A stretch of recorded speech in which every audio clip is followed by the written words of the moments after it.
Ya Allah. Terus bagaimana hubungan dengan anak saya yang sekolah di pesantren, Pak? Ini mau nanya Ketika sudah bersuci atau berwudu, Terima kasih, kemudian Bapak. bersentuhan dengan suami, Assalamualaikum apakah warahmatullahi wabarakatuh. wudunya Bismillah, Assalamualaikum warahmatullahi wabarakatuh. Alhamdulillah, wassalatu wassalamu ala rasulillah wa ala alihi wa sahbihi wa man walah, amma ba'd. Para pemirsa Fatwa TV dimanapun Anda berada, semoga Allah senantiasa melimpahkan rahmatnya kepada kita semua.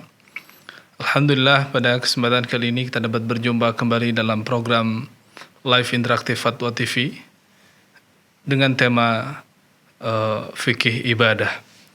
Bersama kita Al-Ustadz Anas Burhanuddin Hafizahullah Ta'ala. Beliau adalah anggota Dewan Fatwa Perhimpunan Al-Irsyad dan beliau telah hadir di studio bersama kita. Assalamualaikum Ustadz. Waalaikumsalam warahmatullahi Apa wabarakatuh. kabar Ustadz? Alhamdulillah saya sehat. Semoga antum juga, dan begitu juga para pemirsa dan pendengar kita dimanapun mereka berada. Amin. Baik pemirsa, sebelum memasuki sesi yang pertama yaitu nasihat pembuka yang akan disampaikan oleh Ustadz, terlebih dahulu kami sampaikan bahwa program ini juga disiarkan oleh beberapa radio yang bekerja sama dengan kami. Di antaranya ada Radio Binbas Yogyakarta, Radio Sahabat Tegal, Radio MDFM Probolinggo, Radio Amuba Pangkal Pinang, Radio Sago FM Sumatera Barat, Radio Gema FM Bontang, Radio Al-Hikmah Banyuwangi, Radio Albina AM Bekasi, Radio Tuah FM Riau, dan yang terakhir Radio Dai Tengaran. Kami sampaikan terima kasih, jazakumullahu khairan kepada radio-radio yang telah membantu proses penyiaran program ini di berbagai daerah melalui siaran radio. Dan selanjutnya kami persilahkan kepada Ustadz untuk menyampaikan nasihat pembuka. Tafadhal masykurah. Bismillahirrahmanirrahim. Para pemirsa dan pendengar yang dirahmati Allah Subhanahu wa taala. Hari-hari ini kita memasuki awal musim hujan. Dan alhamdulillah di banyak daerah di Indonesia hujan sudah turun bahkan dengan cukup intens. Di antara sunnah yang diajarkan oleh Rasulullah SAW saat turun hujan adalah bersyukur kepada Allah Subhanahu wa taala atas nikmat ini dan juga membasahi badan kita saat hujan turun. Hal ini didasari oleh hadis Anas bin Malik radhiyallahu anhu yang diriwayatkan oleh Muslim, bahwasanya beliau mengatakan, asabana wa nahnu ma'a Rasulillah sallallahu alaihi wasallam matarun. Saat kami bersama Rasulullah sallallahu alaihi wasallam hujan turun. Fahasara thawbahu hatta asabahu minal matar. Maka Nabi Muhammad sallallahu alaihi wasallam menyingkap pakaian beliau sehingga badan beliau terkenai hujan. Qulna lima sana'ta hadha? Kami pun mengatakan, wahai Rasulullah, kenapa engkau melakukan hal ini? Maka beliau mengatakan, innahu qaribu ahdin bi rabbih. Hujan ini baru saja diciptakan oleh Allah Subhanahu wa taala, atau hujan ini baru saja diturunkan oleh Allah Subhanahu wa taala. Maka beliau, seperti disebutkan oleh An-Nawawi rahimahullahu taala, bermaksud untuk tabarruk atau mengejar barokah dari sebuah nikmat yang baru saja diciptakan dan diturunkan oleh Allah Subhanahu wa taala. Sedangkan dalam riwayat Asy-Syafi'i rahimahullahu taala disebutkan bahwasanya ketika terjadi banjir atau air yang mengalir di sungai dan lembah, Nabi Muhammad sallallahu alaihi wasallam mengatakan, "Ukhruju bina ila hadzal ladzi ja'alahu Allahu tahuran, fanatatahharu minhu wa nahmadullaha alaihi." Mari kita keluar bersama untuk melihat air yang telah Allah jadikan tahur, suci dan mensucikan. Kemudian kita bersuci darinya dan memuji Allah Subhanahu wa taala atas nikmat ini. Dengan begitu insyaallah kita tunjukkan syukur kita kepada Allah Subhanahu wa taala dengan hati kita, dengan lisan kita, juga dengan perbuatan, dengan aksi, ya, dengan apa yang dicontohkan oleh Nabi Muhammad SAW berupa Sallallahu alaihi wasallam. keluar ke hujan untuk kemudian membasahi badan beliau dengan air hujan, atau datang ke air yang mengalir kemudian berwudu dari air itu. Dengan begitu kita berharap hujan ini menjadi hujan yang berkah dan manfaat, dan juga kita ditambah nikmat oleh Allah Subhanahu wa taala karena syukur kita kepadanya. Demikian barangkali sebagai muqaddimah. Baik, jazakallah khair Ustaz. Selanjutnya kita masuki sesi interaktif. Kami persilahkan kepada pemirsa Fatwa TV sekalian dan para pendengar radio, apabila ingin bertanya terkait fikih ibadah, silahkan menghubungi line interaktif Fatwa TV di 0331 544 6087. Kami ulangi 0331 544 6087. Ya, baik. Sudah ada pertanyaan yang masuk melalui media, Ustaz? Ya. Dari baik, sudah ada panggilan yang masuk. Kami persilahkan. Assalamualaikum. Waalaikumsalam warahmatullahi wabarakatuh. Ya, dengan Bapak siapa di mana, Pak? Rijal Singkawang, Kalimantan Barat. Ya, silakan, Pak. Barakallahu fiik, Ustaz. Wafikum barakallah. Begini Ustaz, Ana mau menanyakan, ketika sholat fardu, ada di mulut itu ada makanan sedikit menyangkut di gigi, karena waktu berkumur itu tidak sampai bersih. Lalu makan itu tertelan, apakah membatalkan sholat, Ustaz? Iya. Mohon penjelasan. Syukran jazakallahu khairan. Assalamualaikum warahmatullahi wabarakatuh. Waalaikumsalam warahmatullahi wabarakatuh. Ya, ketika ada makanan yang masih tersisa di sela-sela gigi kita atau gusi kita saat kita sedang sholat, maka hendaknya kita mengeluarkan makanan itu, karena makan dalam sholat adalah termasuk perkara yang membatalkan sholat kita. Makan dengan sengaja itu membatalkan sholat kita. Jadi kita harus menghindari hal yang membuat makanan masuk ke dalam mulut kita. Kita mengeluarkannya karena makanan yang ada di mulut ini cukup mengganggu konsentrasi kita dalam sholat, dan juga bisa jadi membuatnya tertelan nanti. Jadi hendaknya kita mengeluarkannya, ya, baik dengan tisu atau dengan mengambilnya dengan gigi, kemudian kita letakkan di kantong kita atau yang semacamnya, ya. Tidak masalah melakukan gerakan seperti itu, karena ini adalah gerakan yang sedikit, yang dimaafkan dalam agama kita, ya, gerakan yang sedikit yang tidak merusak atau mengganggu sholat. Bahkan ini kita lakukan untuk maslahat sholat kita, karena kita mengejar kekhusyuan dalam sholat kita. Kemudian kalau tanpa kita sadari, ya, kemudian kalau tanpa kita sadari makanan tersebut tertelan, ya, maka berarti kita memakannya dengan tanpa sengaja. Ya. Maka yang seperti ini termaafkan, karena Nabi Muhammad SAW bersabda, Innallaha tajawaza an ummati al-khata'a wan nisyana wa mastukrihu alaihi. Allah Subhanahu wa taala memaafkan untuk umatku 3 hal. Yang pertama adalah ketidaksengajaan, yang kedua adalah lupa, dan yang ketiga adalah terpaksa. Jadi apa yang ditanyakan yaitu masuknya makanan ke lambung kita, ya, atau ke tenggorokan kita atau ke kerongkongan kita maksud saya, ya, kemudian tanpa sengaja, ini termasuk kategori yang pertama, yaitu sesuatu yang dilakukan dengan tidak sengaja. Maka yang seperti itu insyaallah, ya, termaafkan dan juga tidak membatalkan sholat kita. Walhamdulillah. Baik, jazakallahu khair, Ustaz. Ya, demikian jawaban atas pertanyaan dari Bapak Rizal di Singkawang. Semoga bisa dipahami dengan baik. Pertanyaan dari Saudara Abu Seza Isnandar. Beliau tinggal di Jawa Barat, Ustaz. Bismillahirrahmanirrahim. Assalamualaikum warahmatullahi wabarakatuh. Semoga asatid selalu sehat dan diberkahi Allah Subhanahu wa taala. Mohon penjelasan dan saran dari asatidah, bagaimana kita yang sedang menjalani puasa Daud, namun saat ini kondisinya sedang wabah penyakit COVID-19. Apakah sebaiknya tetap terus dilaksanakan puasa Daudnya atau sementara dihentikan dulu Dan adakah riwayat seperti ini dari para sahabat Rasulullah sallallahu alaihi wasallam? Ya, kita berdoa semoga musibah yang menimpa umat Islam dan juga penduduk bumi dalam bulan-bulan terakhir ini segera diangkat oleh Allah Subhanahu wa taala. Sungguh ini adalah sebuah musibah yang barangkali kita belum pernah merasakan yang semacamnya. Banyak pola kehidupan kita berubah karena tersebarnya virus ya yang masif ini, dan bahkan ibadah kita pun juga ikut terpengaruh.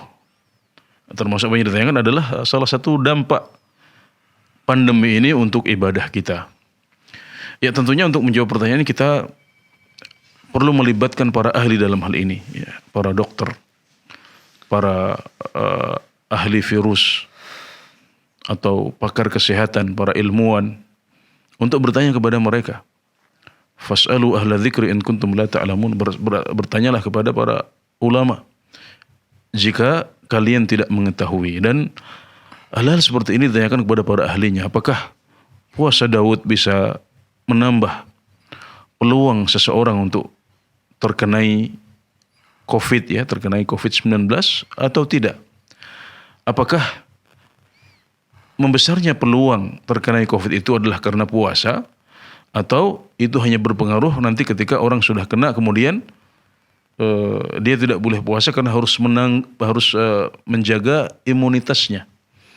Ya, ini adalah hal yang perlu ditanyakan kepada para ahli kita, para medis, para dokter dan semacamnya, ya, dan jawabannya ada pada mereka. Kalau mereka mengatakan bahwasanya orang yang berpuasa, ya, orang yang berpuasa yang barangkali badannya melemah di siang hari ini memiliki peluang lebih besar untuk terkena virus, maka tentunya sebagai bentuk penyelamatan kita tidak melakukannya dahulu. Dan kalau selama ini kita sudah menjalankan ibadah itu, maka tidak masalah kita tidak berpuasa untuk sementara waktu, dan insya Allah pahalanya tetap berlangsung. Pahalanya tetap mengalir untuk kita karena selama ini kita sudah terbiasa melakukan hal itu. Namun kalau seandainya para dokter mengatakan tidak apa-apa, ya, yang penting yang penting menjaga protokol, ya, puasa tidak berpengaruh, dan dia berpengaruh barangkali ke imunitas saat orang sudah kena, ya, dan mereka membolehkan untuk puasa, maka silahkan berpuasa, ya, silahkan berpuasa sebagaimana arahan dari mereka. Atau mungkin kondisi yang lain adalah kalau seandainya kita bisa karantina diri tidak kemana-mana. Ya, kalau kita bisa menjaga diri, ya, kita bisa bekerja dari rumah. Rezeki untuk keluarga kita juga bisa tercukupi dengan bekerja dari rumah. Maka tentunya adalah satu hal yang baik kalau kita bisa istiqomah di atas ibadah yang agung ini, yaitu puasa Daud, meskipun dalam kondisi pandemi. Ya, jadi intinya ini harus ditanyakan kepada para ahli, dan saya tidak tahu persis apakah berpuasa di masa pandemi itu bisa memperbesar peluang seseorang untuk bisa terkena virus atau tidak. Ya, jadi ini silahkan nanti Bapak tanyakan ke para ahli terdekat, ya, atau siapa yang bisa dihubungi untuk bisa ditanya tentang hal ini. Kemudian jawabannya nanti terbangun di atas jawaban para ahli. Ya, demikian, wallahu a'lam. Jazakallah khair. Sudah ada penelpon yang terhubung bersama kami persilahkan. Ya. Assalamualaikum. Waalaikumsalam warahmatullahi wabarakatuh. Iya, dengan siapa di mana, Ibu? Rusmini dari Pacitan. Iya, Ibu Rusmini, silahkan. Ya, Assalamualaikum warahmatullahi wabarakatuh, Ustaz. Waalaikumsalam warahmatullahi wabarakatuh. Kami ingin tanya tentang sholat 2 rakaat di waktu kegelapan malam, itu bisa menjadi penerang di kegelapan dalam kubur. Itu sholatnya sholat apa, terus waktunya kapan, terus yang kedua, itu di dalam buku zikir pagi petang itu kan tercantum bacaan la ilaha illallah wahdahu la syarikalah lahul mulku wa lahul hamdu wa huwa ala kulli syai'in qadir. Tidak disantumkan itu dibaca setiap harinya bisa apa sekaligus membaca itu. Terus Yang kedua diulangi Bu, silahkan Bu. Yang kedua Bu. itu membaca la ilaha illallah wahdahu la syarikah dan seterusnya itu kan tidak ada penjelasannya dibaca setiap harinya bisa atau sekaligus membaca harus 100 kali begitu. Tidak ada penjelasannya Ustadz. Iya. Jadi kalau dibaca umpamanya ya setiap ada waktu begitu, pokoknya sehari 100 kali begitu harus 100 kali, 100 kali. Hah?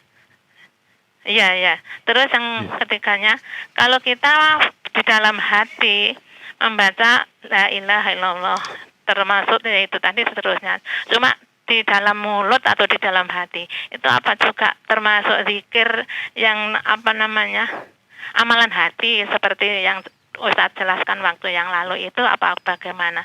Saya kadang-kadang itu kok cuma di dalam hati. Ya berusaha semaksimal mungkin. Ya, okay. Kira sekian saja dulu. Assalamualaikum warahmatullahi wabarakatuh. Waalaikumsalam warahmatullahi wabarakatuh. Dalam sebuah hadis riwayat Muslim ya disebutkan bahwasanya Nabi Muhammad sallallahu alaihi wasallam bersabda, "As-salatu nurun was-shadaqatu burhan was-sabru dhiya." Salat itu adalah cahaya. Kemudian sedekah itu adalah cahaya yang terang. Sedangkan sabar itu adalah sinar. Nah, jadi ini sabda Nabi Muhammad SAW dalam riwayat Muslim. Beliau menyebutkan bahwasanya 3 amalan ini memiliki sifat cahaya. Jadi antara cahaya dengan cahaya yang terang, kemudian juga sinar, itu semuanya adalah cahaya. Namun masing-masing dari 3 amalan ini memiliki sinar yang identik dengan dirinya. Misalnya sedekah disebut sebagai burhan. Burhan itu kalau umumnya orang menerjemahkannya sebagai bukti. Yaitu bukti iman kita, bukti takwa kita. Tapi sebenarnya burhan ini artinya secara bahasa adalah sinar yang ada di depan matahari langsung. Jadi saking terangnya sinar ini, jadi dia adalah sinar yang ada di depan matahari langsung. Kalau kita di bumi, ini kan sinar yang sudah sedemikian jauh. Burhan itu artinya adalah sinar yang berada di depan matahari persis. Jadi dia sangat terang. Nah, ketika orang yang secara fitrah mencintai harta, kemudian dia mau menyedekahkan hartanya di jalan Allah Subhanahu wa taala, maka itu adalah sinar yang terang, yaitu bukti yang terang untuk keimanannya. Nah, jadi bukti disebut sebagai burhan karena bukti ini menerangkan suatu keadaan. Jadi sebenarnya artinya adalah sinar yang terang yang ada di depan matahari langsung. Kemudian sabar disebut sebagai sinar karena sinar itu mengandung panas. Kenapa sabar disebut sebagai sinar? Karena saat kita menahan sabar kita, di sana ada rasa sakit, ada sesuatu yang panas yang kita tahan. Sedangkan sholat disifati oleh Rasulullah SAW sebagai nur. Nur itu lebih adem seperti cahaya rembulan. Nur itu adalah cahaya seperti cahaya rembulan, sedangkan sinar itu seperti sinar matahari. Dan Nabi Muhammad SAW menyebut syariat Nabi Musa sebagai sinar.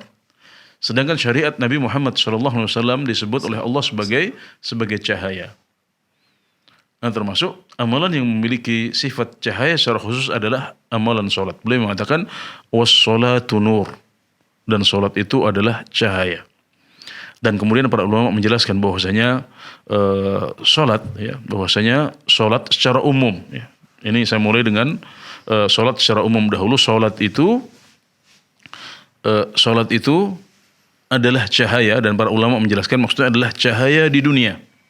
Dia menerangi hati kita dan menjadikan hati kita bahagia saat kita menjalankannya dan setelah kita menjalankannya.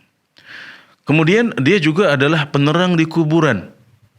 Dia adalah penerang di kuburan sebagaimana perkataan salah satu salaf, qumu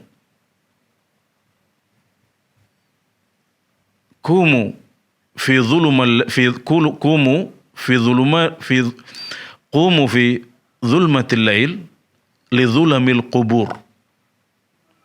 Hendaklah kalian bangun malam, bangun di tengah kegelapan malam sebagai persiapan atau sebagai penerang untuk kegelapan di alam kubur nanti. Ini disebutkan dalam athar seorang tabi'in yang saya lupa namanya, ya, tapi sahih beliau mengatakan seperti itu. Dan tentunya sholat juga akan menjadi penerang saat kita di akhirat kelak. Jadi dia adalah cahaya di dunia, kemudian cahaya di alam barzakh yaitu kuburan, dan juga akan menjadi penerang di alam akhirat kelak. Ini sifat sholat secara umum. Nah, kemudian tentang sholat malam, maka sholat malam juga memiliki kriteria seperti ini. Dia memiliki karakteristik seperti ini juga. Sholat malam akan menerangi kuburan kita, sholat apapun itu, ya, baik itu sholat fardu yang kita lakukan di malam hari, maupun sholat rawatib yang mengiringi sholat maghrib, isya, dan subuh, atau juga qiyamul lail atau tahajud atau sholat witir yang kita lakukan, semuanya mengandung makna semuanya mengandung makna nur atau cahaya ini. Ya, mungkin Ya, yang kedua. ini dulu untuk Bu Rosmini, saya kira karena banyak telepon masuk ini, mungkin Baik. kita bisa bagi-bagi untuk yang lain. Ada yang masuk sudah? Ada panggilan yang menunggu. Oke, sudah. oke. Jazakumullah. Ya Bu Rosmini, nanti kita teruskan lagi Bu ya, insyaallah ya. Baik, kami persilahkan pada penelpon berikutnya. Assalamualaikum. Waalaikumsalam, Ustadz. Ya, dengan Waalaikumsalam siapa di mana? warahmatullahi wabarakatuh. Darjo. Ya, silahkan Bu. Iya, Afwan, saya baru hijrah, Ustadz, dari itu. Dulu temannya Mas Isfa juga di Sidoarjo, Mbak Umi Saadah. Mbak Umi Saadia, Ustadz, saya mau tanya tentang apa itu Qiyamul Lail itu waktu witir itu ternyata boleh baca kunut ya, baca kunutnya. Terus dalam kunutnya itu selain Allahumma hdina fiman hadait, bolehkah kita zikir doa sesuai dengan hajat kita? Oke. Demikian pertanyaan saya. Baik. Barakallahu fikum, Ustaz. Assalamualaikum warahmatullahi wabarakatuh. Iya, qunut witir adalah sesuatu yang seingat saya disepakati oleh para ulama. Ya, berbeda dengan qunut subuh yang banyak kontroversi. Qunut witir adalah sebuah sunnah yang jelas dicontohkan oleh Nabi Muhammad SAW. Dan hadis qunut witir ini ada di Sahih Muslim. Di sebagian riwayatnya disebutkan bahwasanya qunut witir ini dilakukan sebelum ruku. Nah, jadi bisa kita lakukan sebelum ruku, bisa kita juga lakukan setelah ruku. Dan memang kadang-kadang dalam sebagian ibadah Nabi Muhammad SAW membuat variasi-variasi. Nah, jadi di Sahih Muslim disebutkan bahwasanya beliau melakukan qunutnya sebelum ruku. Ya, dan qunut adalah tempatnya berdoa. Kita bisa berdoa dengan doa qunut yang masyhur, Allahumma hdini fiman hadait sampai akhir, dan juga bisa berdoa dengan doa-doa yang lain sesuai dengan hajat dan kebutuhan kita. Silahkan, ya, ini adalah tempatnya berdoa. Selain sujud tentunya, dalam sujud ya, menurut pendapat yang lebih kuat kita bisa juga berdoa dengan doa yang sesuai dengan kebutuhan kita. Bahkan dengan bahasa kita sendiri tidak ada masalah. Maka dalam qunut juga seperti itu, karena itu adalah posisi untuk berdoa. Namun tentunya dengan mempertimbangkan keseimbangan dalam sholat. Ya, jadi Nabi Muhammad SAW tidak terlalu panjang qunut beliau, maka kita juga mencontoh beliau untuk tidak terlalu panjang. Jadi dipertimbangkan jangan sampai terlalu panjang dan dibuat seimbang dengan masa berdiri kita, dengan panjangnya ruku dan sujud kita, sehingga sholat kita itu berimbang, gerakan-gerakannya berimbang, amalan-amalannya berimbang, dan begitulah sholat yang dicontohkan oleh Rasulullah SAW. Ya, tidak ada satu bagiannya yang panjang, tapi rata dan mirip-mirip atau beda tipis, ya, hanya beda tipis saja masa atau interval amalan-amalan tersebut. Ya demikian, wallahu a'lam. Baik, jazakallah khair, Ustaz. Ya, sudah ada panggilan berikutnya yang menunggu. Kami persilahkan. Assalamualaikum. Halo. Ya, assalamualaikum. Waalaikumsalam. Ya, dengan Bapak siapa di mana, Pak? Dengan Abu Laras, ada di Kalimantan Timur. Ya, silakan.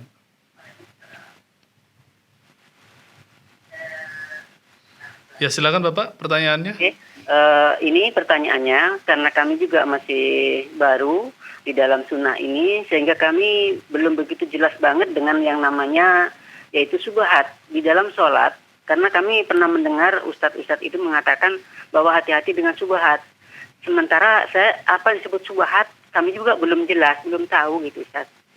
Jadi kami mohon penjelasan agar kami di dalam ibadah ini dan mengenal sunnah ini dengan jelas begitu. Terima kasih. Assalamualaikum warahmatullahi wabarakatuh. Waalaikumsalam warahmatullahi wabarakatuh. Assalamualaikum. Ya, kita bersyukur kepada Allah Subhanahu wa taala atas nikmat hidayah kepada sunnah. Sunnah adalah konsepnya Rasulullah sallallahu alaihi wasallam. Sallallahu alaihi wasallam. Sunnah adalah lawannya bid'ah, dan kita tidak boleh alergi dengan istilah-istilah ini karena keduanya adalah konsep yang dicetuskan oleh Rasulullah sallallahu alaihi wasallam dengan wahyu dari Allah Subhanahu wa taala. Sallallahu alaihi wasallam. Beliau mengingatkan kita untuk hati-hati dengan bid'ah dan mendorong kita untuk berpegang teguh kepada sunnah beliau. Maka ketika seseorang dituntun oleh Allah Subhanahu wa taala untuk mau belajar tentang ajaran Ahlu Sunnah wal Jamaah, kemudian meyakini dan mengamalkan ajaran itu, maka ini adalah sebuah nikmat yang agung. Namun perlu diingat bahwasanya yang penting bukanlah klaim, ya, bukanlah klaim kita mengatakan saya bagian dari Ahlu Sunnah, karena semua umat Islam mengaku sebagai bagian dari Ahlu Sunnah, meskipun dengan pemahaman dan persepsi masing-masing. Namun yang lebih penting adalah mau belajar, mau mempelajari apa itu ajaran Ahlus Sunnah wal Jamaah.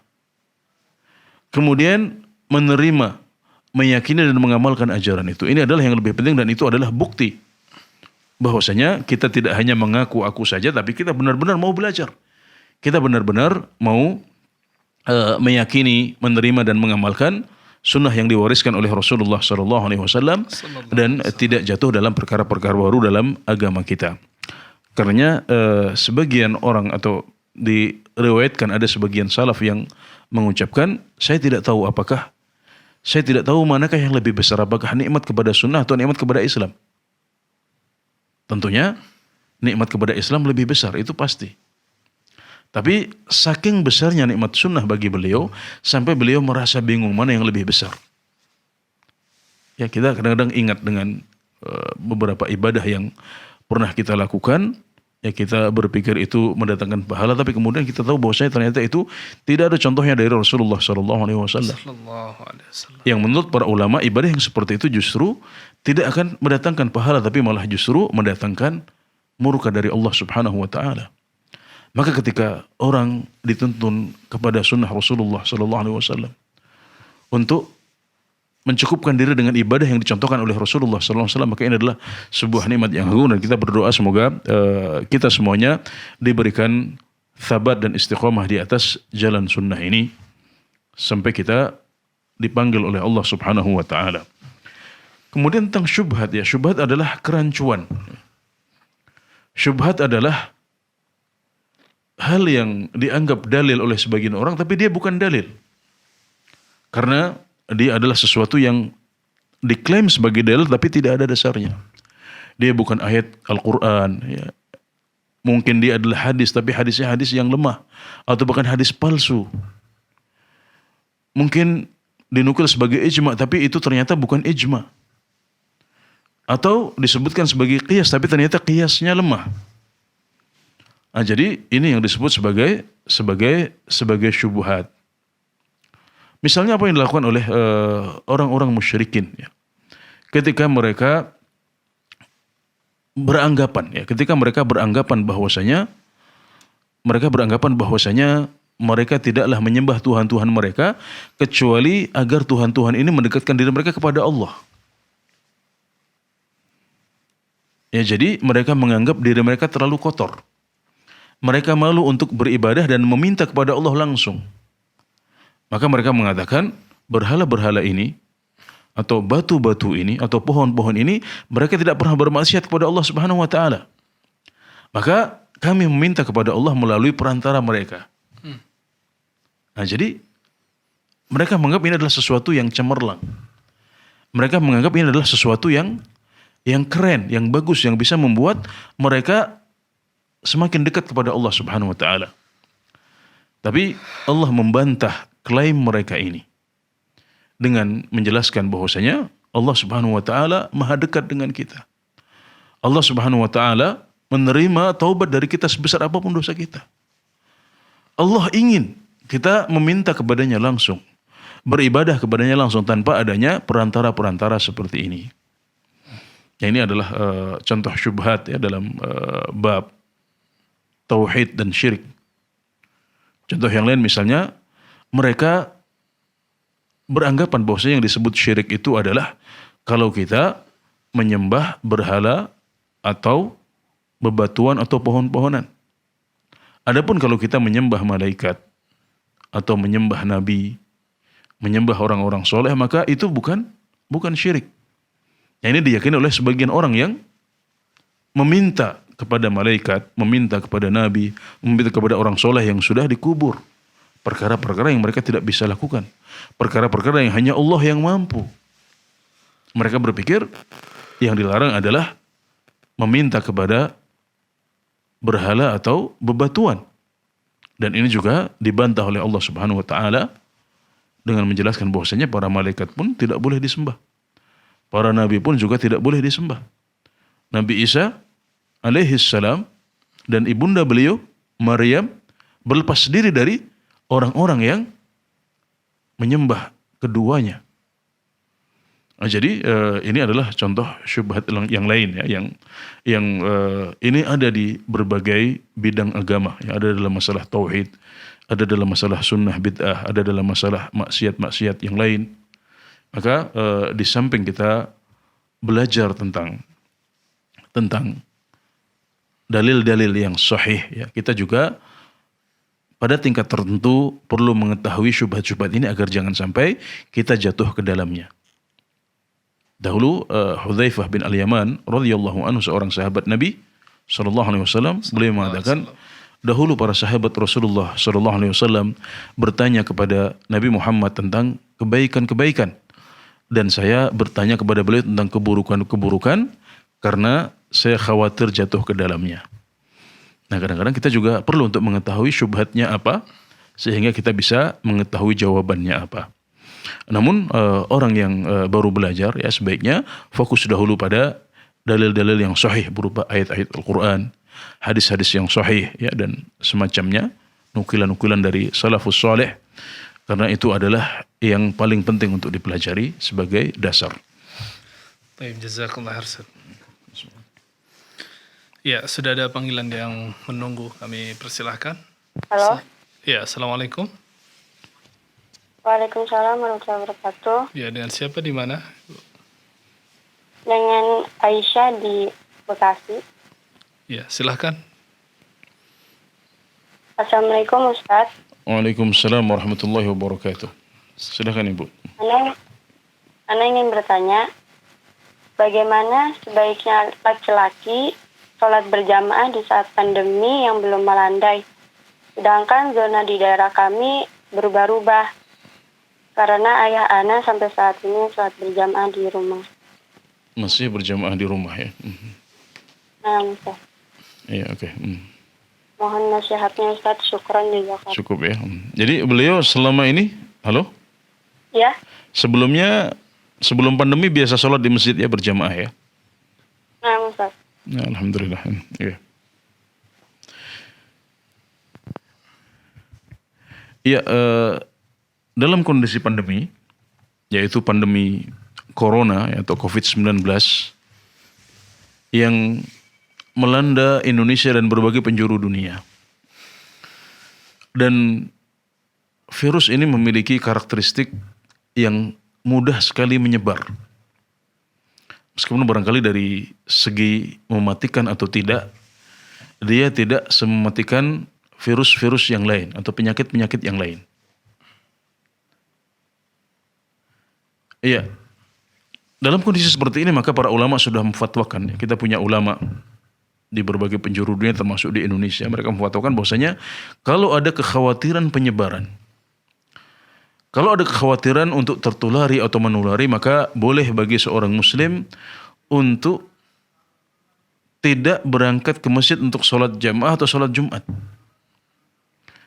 Ya bahkan kalau dia adalah orang yang positif atau orang yang kemungkinan positif karena ada gejala-gejala sakit, maka dia bahkan tidak boleh untuk datang ke kerumunan-kerumunan termasuk untuk sholat di masjid. Ya, karena kedatangan dia ke masjid itu membahayakan, ya, membuat penyakit ini akan terus menular, ya, dan kita sudah sekian bulan saat ini, sudah sekitar 7 bulan atau 8 bulan. Ya. Para dokter yang ada di garda paling depan, mereka sudah sangat capek. Ya, tenaga medis sudah semakin berkurang. Ya, kita harus membantu mereka untuk menghentikan pandemi ini dengan saling menjaga diri. Maka kapan ada kekhawatiran, ya, kapan ada kekhawatiran untuk ketularan, untuk menularkan, maka boleh bagi seorang muslim untuk tidak mengerjakan sholatnya di masjid. Ya, dan kalau kita melihat di lapangan, kita melihat bahwasanya saat ini angka-angka masih tinggi. Bahkan kalau kita membandingkan kondisi saat ini dengan awal-awal pandemi, maka saat ini angkanya lebih tinggi, bahkan jauh lebih tinggi. Ya, dan tentunya al-hukmu yaduru ma'al illati wujudan wa adaman. Jadi hukum itu berputar bersama dengan alasan hukumnya. Di lapangan angka-angka belum turun, maka logikanya kita masih harus menahan diri. Tapi tentunya kondisi ini berbeda dari satu daerah ke daerah yang lain. Ada sebagian daerah yang relatif aman, ya, dan kalau masyarakat suatu komplek, ya, saling menjaga, mereka mengkarantina atau melakukan protokol yang ketat untuk sholat jamaah di masjid mereka, maka insya Allah yang seperti itu cukup aman. Dan satu hal yang membuat kita cukup tenang adalah kita semakin biasa, ya. Sekarang kita tahu bahwasanya meskipun cepat menyebar, tapi alhamdulillah, ya, tidak begitu mematikan seperti virus-virus yang lain, ya. Namun sekali lagi ini berbeda antara satu daerah ke daerah yang lain, dan hendaknya Anda juga bertanya kepada para ulama dan para ustadz di daerah Anda di Bekasi sana, untuk kemudian mereka bisa memberikan pendapat mereka tentang sholat jamaah di Bekasi secara umum, dan juga di lingkungan Anda dan Bapak Anda secara khusus. Karena ini memang sesuatu yang tidak bisa digeneralisir, tapi harus dihukumi kasus per kasus. Tapi yang saya sampaikan adalah kaidahnya, dan kalau seandainya sebelum pandemi Anda termasuk orang yang biasa menjalankan sholat berjamaah di masjid, maka insya Allah Anda tetap mendapatkan pahala sholat jamaah itu meskipun Anda tidak ke masjid, karena tidak ada yang menghalangi Anda untuk datang ke masjid kecuali pandemi dan juga fatwa para ulama untuk saling menjaga dan menahan diri di kondisi pandemi saat ini. Memang kadang-kadang kita bimbang ketika semakin banyak orang terbuka, ya kita kadang-kadang ikut bimbang juga.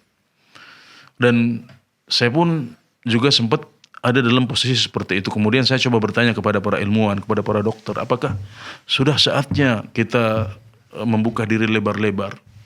Mereka mengatakan belum, ya, karena angka-angka di lapangan masih tinggi. Padahal itu adalah angka-angka resmi. Bisa jadi angka yang sesungguhnya lebih besar daripada yang ada di angka-angka resmi. Ya demikian, semoga membantu dan mencerahkan. Wallahu ta'ala alam. Baik, jazakallah khair Ustaz.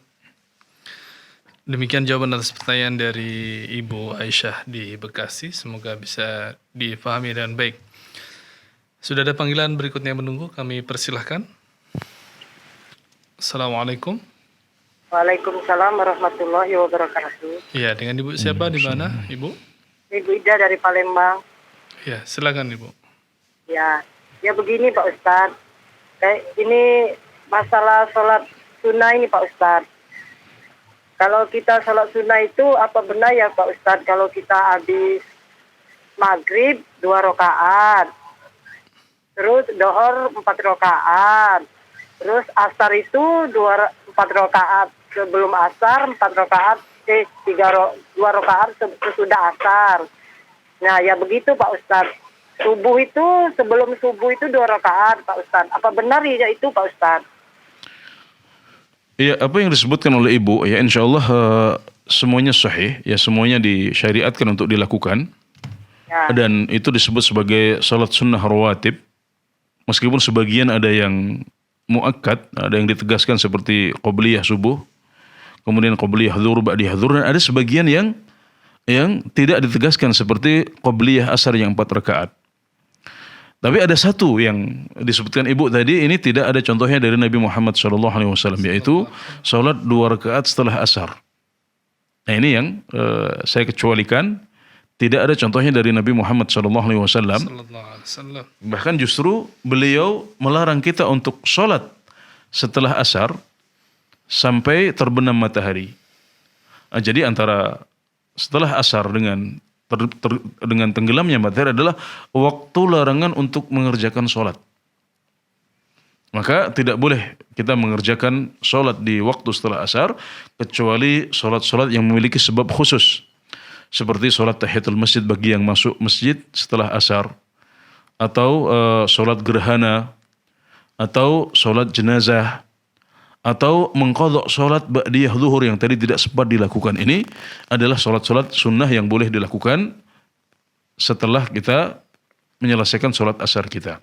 Adapun yang tidak memiliki sebab khusus, ya seperti melaksanakan terus-menerus ya sholat ba'diyah asar, maka ini tidak ada contohnya dari Nabi Muhammad SAW, dan orang yang melakukan seperti itu maka dia telah melakukan larangan yang diberikan oleh Rasulullah SAW. Ini tidak boleh dilakukan. Ya. Demikian Ibu, semoga cukup jelas dan bisa dipahami. Baik, jazakallah khair Ustaz. Pertanyaan berikutnya dari saudari Sofi ya di Sulawesi Tenggara Ustaz. Insyaallah. Assalamualaikum warahmatullahi. Mohon nasihatnya Ustaz, bagaimana cara yang ampuh untuk mengatasi was-was yang sudah akut dalam sholat? Contohnya susah untuk memulai sholat, memulai mengangkat tangan ketika takbiratul ihram, dan selalu ada perasaan takut dan tegang untuk memulai sholat. Apakah boleh saya memulai sholat langsung saja tanpa harus memikirkan khusyuknya terlebih dahulu? Syukran wa jazakumullahu khairan atas jawabannya. Baik, sebelum dijawab ada panggilan. Setelah ini kita langsung jawab beliau insyaallah. Baik, silakan. Oh. Assalamualaikum. Assalamualaikum Ustaz. Waalaikumsalam warahmatullahi wabarakatuh. Dengan Bapak siapa, di mana Pak? Bapak Muzakkar dari Sumatera Barat. Ya, silakan Pak. Assalamualaikum Ustaz. Waalaikumsalam warahmatullahi wabarakatuh. Pertanyaan saya ini Ustaz tentang zakat. Zakat emas. Zakat emas itu nisnya kan 85 gram. Disimpan selama 1 tahun. Kemudian keluarkan zakatnya 2,5%. Pertanyaan saya mendengar dari saya yang lain, misalnya emas itu ada 100 gram. Yeah. Jadi yang dikeluarkannya, yang kita keluarkan apa? Yang 85 gram saja, atau misalnya 15% itu, ya 15 emas itu langsung juga dikeluarkan. Oke. Begitu juga masalah padi, kalau di Sumatera ini kan, padi itu kalau di Sumatera kan ada ukurannya sukat. Sebentar, Bapak mungkin suaranya bisa dikecilkan dikit Pak ya. Yang pertama jelas, tapi yang pertanyaan kedua mungkin perlu diulangi lagi. Ya, yang itu masalah tanaman padi. Iya. Tanaman padi itu kalau di Sumatera Barat nisabnya itu ukurannya sukatan. Jadi 1.000 sukat dikeluarkan zakatnya 10%. Kemudian seandainya padi kita itu 1.200 sukat, apakah dikeluarkan zakatnya dari yang 200 tersebut masih dikeluarkan atau yang hingga nisab itu saja. Oke. Ya Ustaz. Ya, oke. Terima kasih. Assalamualaikum warahmatullahi wabarakatuh. Waalaikumsalam warahmatullahi wabarakatuh. Assalamualaikum. Iya, pertanyaannya dua tapi senada ya. Jadi Pak, yang dimaksud dengan nisab adalah batasan minimal harta yang wajib dizakati. Untuk emas, nisabnya adalah 85 gram emas. Karena hitungannya adalah itu 20 mithqal, sedangkan setiap mithqalnya adalah 4/4. Ya, jadi 20 dikali 4/4 jatuhnya adalah 85 gram. Ya. Maksudnya 20 dinar atau 20 mithqal. Kalau kita hitung dengan timbangan saat ini maka jatuhnya akan menjadi 85 gram. Ini adalah nisab. Artinya kalau kita punya emas murni seberat 85 gram, kita sudah wajib untuk menzakati emas tersebut jika kita memilikinya dalam 1 tahun. Jadi ada syarat nisab, kemudian ada syarat haul. Nah kalau emas kita belum sampai segitu, belum sampai 85 gram emas, atau kita sudah punya 85 tapi belum memilikinya selama setahun, maka berarti kita belum wajib untuk menzakati emas tersebut. Sampai nanti mencapai 85 gram dan sudah dimiliki selama 1 tahun tanpa berkurang dari nisab. Jadi ini yang dimaksud oleh para ulama bahwasanya zakat itu hanya dalam harta-harta tertentu, ada syaratnya yang ketat, ya, dan tidak wajib dalam semua kondisi. Adapun yang dizakati maka urusannya beda lagi. Yang dizakati adalah 2,5 gram emas dari seluruh emas yang kita miliki. 2,5% maksudnya. 2,5% dari seluruh emas yang kita miliki. Jadi kalau kembali ke pertanyaan Bapak, kita memiliki 100 emas, maka yang wajib dizakati adalah 100 gram. Bukan yang 85 gram. Jadi kalau kita memiliki 100 gram emas murni, maka berarti yang dizakati adalah, berarti zakatnya adalah 2,5 gram emas. Nah, jadi inti jawabannya adalah bahwasanya yang dizakati bukan hanya 85 gram saja, tapi seluruh emas yang kita miliki. Makanya kalau 100 ya berarti dihitung dari 100. Kalau 500 gram ya berarti dihitung dari 500 gram. Kalau 1000 gram maka dihitung dari 1000 gram juga. Ya, dan kita tidak perlu khawatir karena Nabi Muhammad SAW bersabda, "Ma naqasat shadaqatun min mal." Atau ma naqasa malun min shadaqah. Bahwasanya harta kita tidak berkurang karena zakat. Memang secara zahir, secara lahir kita mengeluarkan 2,5 gram dari 100 gram. Tapi Allah Subhanahu wa taala memberkahi harta sisanya. Allah Subhanahu wa taala mengganti yang kita keluarkan dengan yang lebih baik. Ini yang kadang-kadang kita rasakan. Tapi sebagai seorang muslim kita harus yakin dengan hal itu. Bisa jadi lestarinya harta kita, berkembangnya harta kita, justru itu adalah karena kita rajin mengeluarkan zakat. Dan silakan bisa dilihat kepada mereka yang terbiasa mengeluarkan zakat, maka kita dapati harta mereka Masya Allah barokah dan semakin berkembang. Demikian juga dengan zakat tanaman. Ya, zakat tanaman nisabnya adalah 5 wasak. 1 wasak itu 60 sok. Jadi nisabnya adalah 300 sok. 1 sok itu kira-kira 2,5 kilogram. Ya, jadi kalau kita hitung dengan takaran pada zaman kita, sebenarnya sok itu adalah takaran. Tapi kalau kita konversi menjadi timbangan maka jatuhnya kurang lebih ya 750 kilogram. Ini adalah nisabnya. Sekali lagi ini adalah nisab, yaitu batas minimal harta yang wajib dizakati. Batas minimal padi atau jagung atau gandum yang wajib untuk dizakati. Adapun yang dizakati adalah seluruh panen yang kita miliki. Ya, jadi kalau kita panen 100 kg maka ya dihitung ya 10% atau 5% dari 1000 kg dari 1 ton itu. Kapan 10 kg? 10%. Kalau pengairannya dari hujan langsung. tidak membutuhkan biaya untuk mengairinya.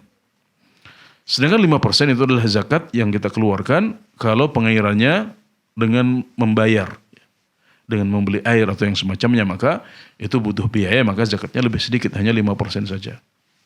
Sekali lagi, yang dizakati, yang dihitung zakatnya adalah total panen, ya. bukan hanya nisabnya, bukan hanya 750 kg, tapi seluruh yang kita panen, ya, baik itu 1 ton atau 2 ton atau 5 ton. Ya, demikian, semoga bisa dipahami dengan baik. Baik, jazakallah khair, Ustaz. Baik, pertanyaan dari saudari Sofiyah tadi di Sulawesi Tenggara. Was-wasah, was dalam sholat, Ustaz. Ya, oke. Was-wasah sampai tingkat yang akut seperti yang disebutkan dalam pertanyaan ini adalah godaan dari setan.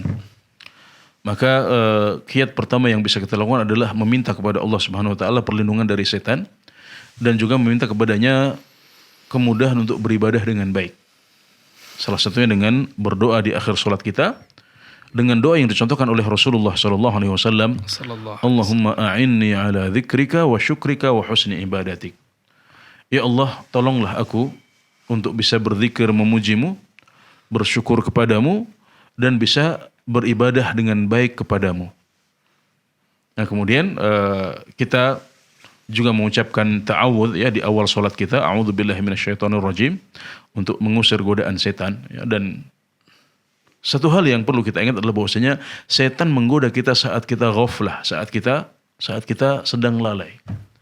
Kalau kita sedang eling, kata orang Jawa, ya, kalau kita sedang ingat, kalau kita sedang sadar, kita selalu berzikir, maka itu akan menjauhkan godaan setan dari kita. Makanya oleh Allah Subhanahu wa taala setan, terutama setan dari kalangan jin yang tidak kelihatan, disifati sebagai khannas. Min syarril waswasil khannas. Aku berlindung kepada Allah, ya, dari kejahatan setan yang membisik-bisiki, yang memiliki sifat khannas. Khannas itu artinya apa? Khannas itu artinya adalah saat kita lalai, maka dia masuk, mengganggu kita.